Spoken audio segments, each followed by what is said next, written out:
Hey, Gary, if I could ask you a couple questions. Sure. First of all, just what do you think is going to happen in the next 6 months as far as the financial markets?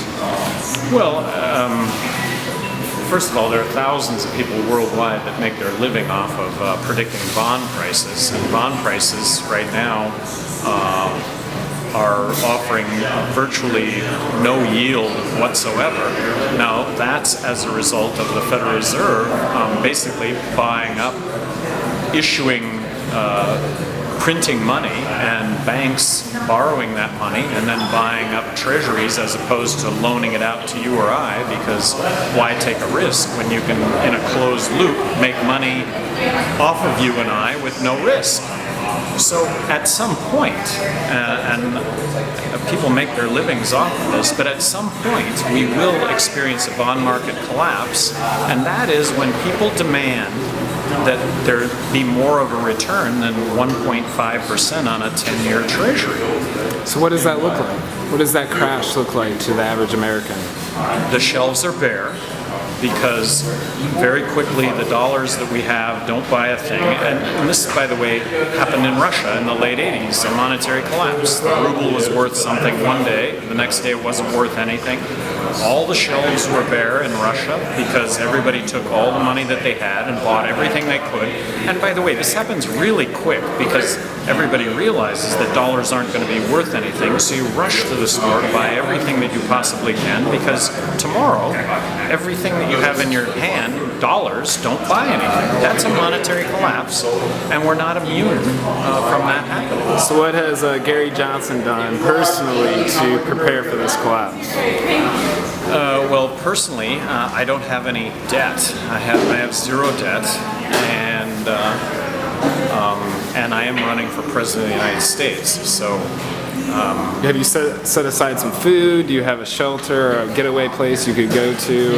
My home, right? I have a home close to water, and I have water running through my. So if the shelves were empty, you would be fine? You're ready to go? No, nobody's going to be fine with the shelves empty. Nobody's going to be immune from a way of life that is just going to be catastrophic relative to what we have today.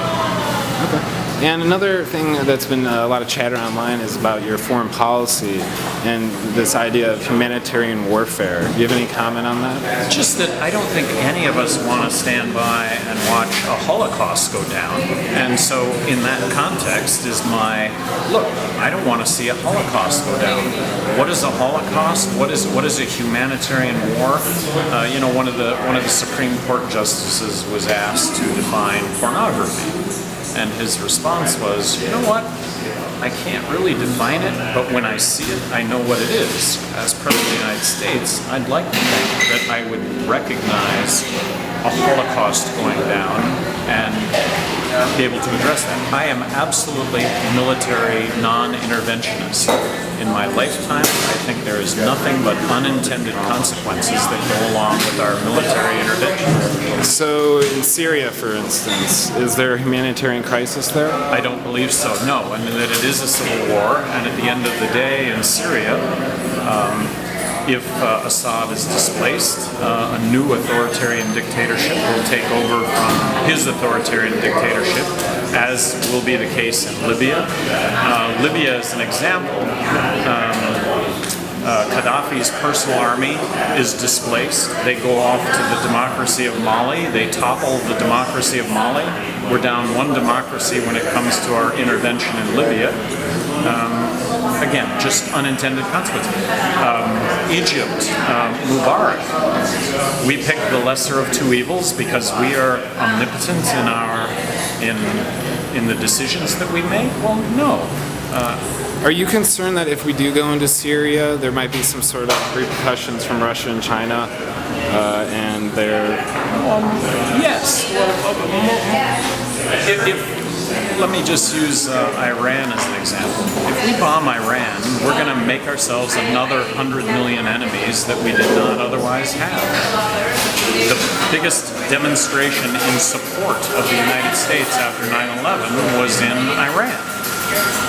And we're going to bomb Iran? And if we're going to bomb Iran, how come we didn't bomb China when they were developing a nuke? How come we didn't bomb Pakistan or India? We opened up trade with China.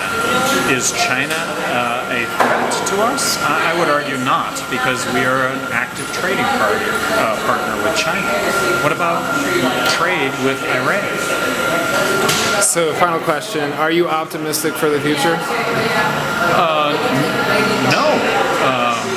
I don't see either party addressing the issues that face us, and if the issues aren't addressed, I think we're going to find ourselves with a collapsed government and a way of life that is just unfathomable to all of us. So you think if that vacuum is created, something horrible is going to replace it?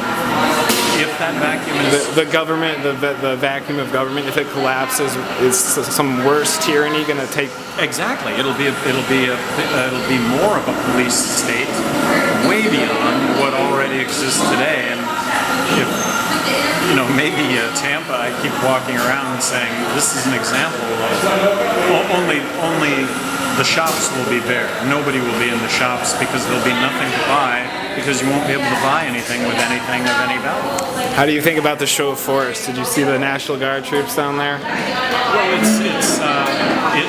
if you want to look at it as an example of what happens in a monetary collapse, it will be something like this. All right, thank you so much, Gary. Yeah, thank you.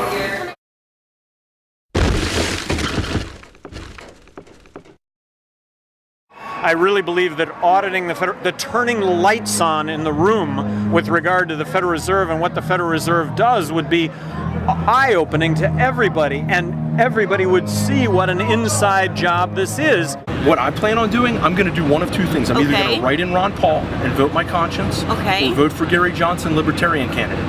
Okay? One of those two things. The reason being, I can't support illegal wars.